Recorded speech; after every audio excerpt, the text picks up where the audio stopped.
आइए जानते हैं आज की कुछ अंतर्राष्ट्रीय खबरों को। पहले एक नजर आज की हेडलाइंस पर। भगवान बद्रीनाथ धाम के कपाट खुले, कोरोना महामारी के चलते श्रद्धालु नदारद।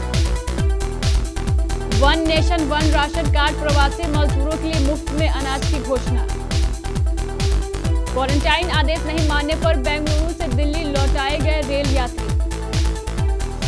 केजरीवाल सरकार को केंद्र को सुझाव, बाजार, शॉपिंग कॉम्प्लेक्स व मॉल में दुकानों को ऑड इवन आधार पर खोला जाए। सीतारमण बोली, सभी को रोजगार हमारी पहली प्राथमिकता।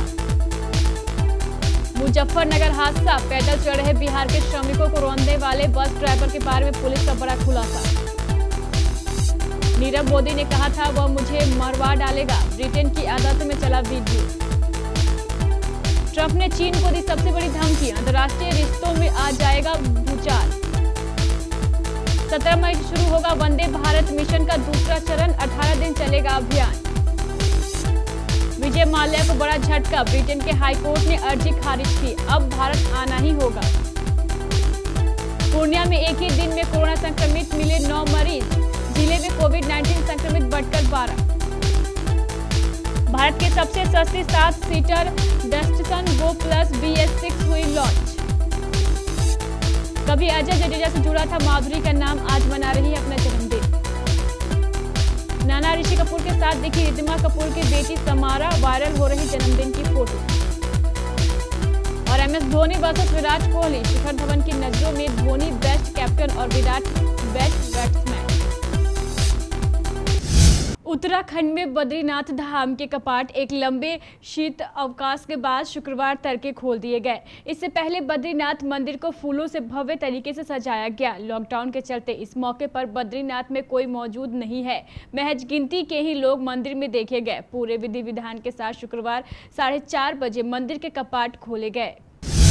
प्रवासी मजदूरों के लिए आज मुफ्त राशन की घोषणा की गई है। आज 15 मई से इसकी शुरुआत हो जाएगी। उपभोक्ता मामलों के मंत्री रामविलास पासवान ने कहा है कि उन्होंने फूड कॉरपोरेशन ऑफ इंडिया के चेयरमैन को निर्देश दिया है कि वे शुक्रवार से प्रवासी मजदूरों के लिए राज्यों को अनाज की सप्लाई शुरू कर दे।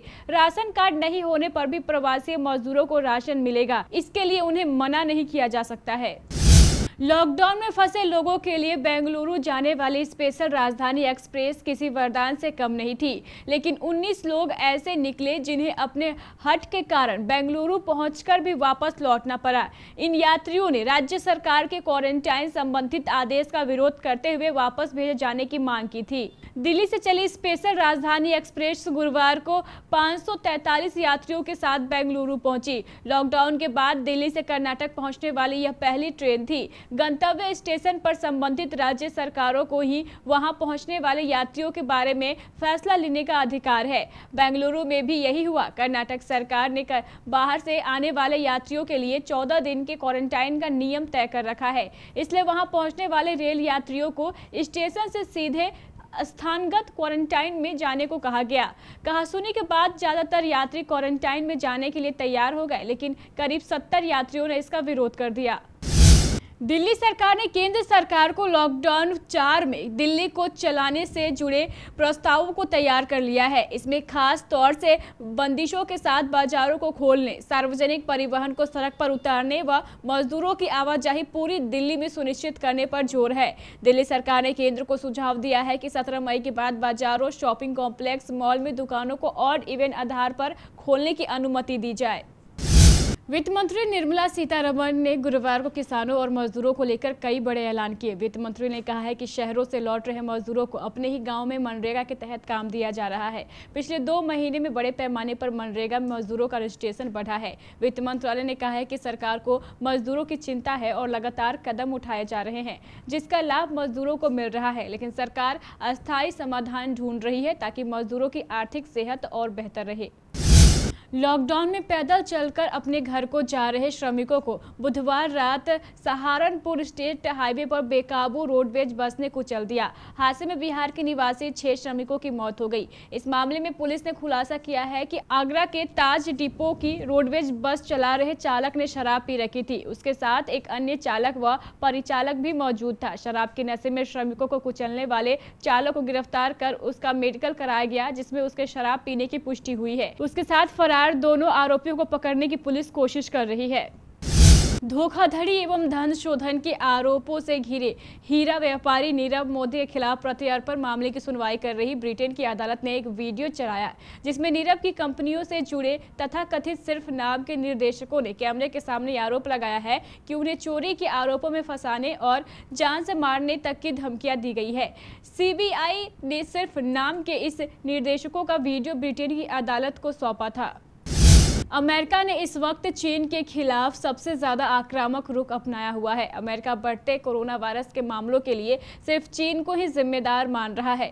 अब अमेरिकी राष्ट्रपति डोनाल्ड ट्रंप ने दुनिया भर में कोरोना वायरस के फैलाव के मद्देनजर चीन से सारे रिश्ते तोड़ने की धमकी दी है। जानलेवा संक्रमण ने दुनिया भर में तकरीबन 3 लाख लोगों की जान ले ली है, जिनमें 80,000 से ज्यादा अमेरिकी शामिल है।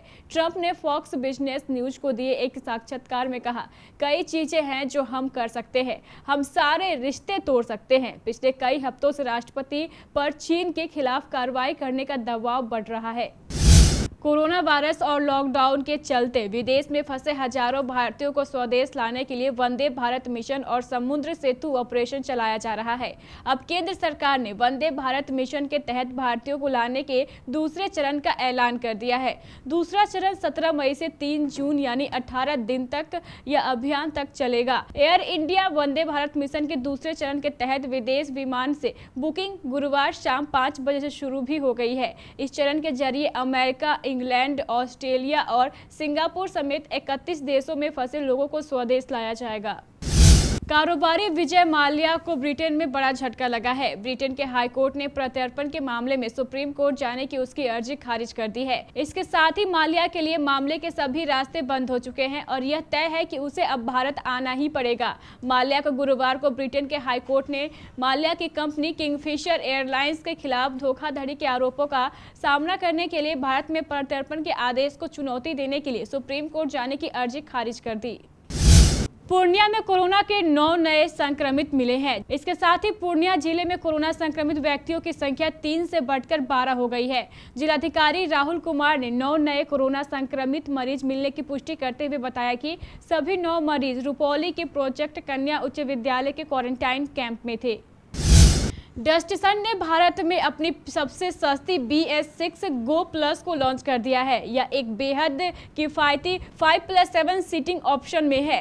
नए मॉडल के डिज़ाइन में कोई नयापन तो नहीं है, लेकिन कुछ नए फीचर्स जरूर देखने को मिलते हैं। यह कार मैनुअल और CVT गियर बॉक्स से लैस है।